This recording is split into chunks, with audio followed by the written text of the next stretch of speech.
देखत रही हो खेती बारी, पानी देत रही हो तू कियारी। जान देखत रही हो खेती बारी, पानी देत रही हो तू कियारी।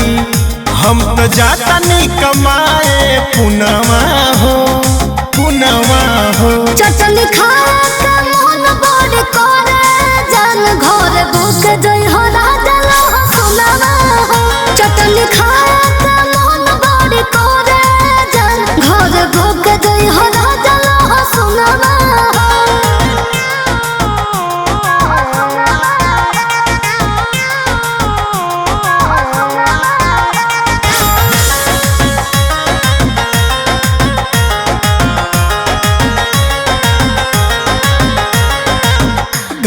के कुल्ही काली ह काम हो, टाइम मिली त काली है आराम हो। अच्छा ठीक बा, मछरी मुर्गा बने जाए बा, खाना लहसुन तो चूस चूस खाए बा। हमके करत रही हो जान फोनवा हो, फोनवा हो। चटनी खाए के मन बड़ करे, जान घर बुक जई हो राजा लह सुनावा हो। चटनी खाए के मन बड़ करे, जान घर बुक जई हो राजा लह सुनावा हो।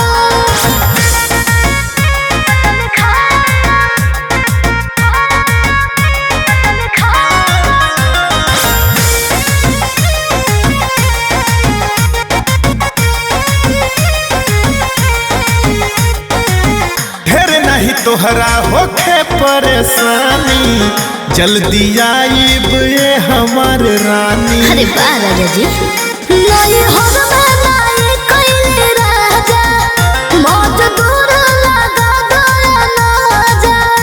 अब ऐसे देखावा ना चोन्हवा हो, चोन्हवा हो। चटनी खाए के मन बड़ करे, जान घर बुक जई हो राजा लह सुनावा हो।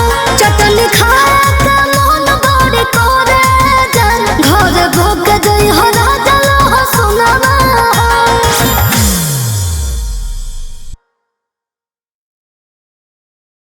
चटनी खाए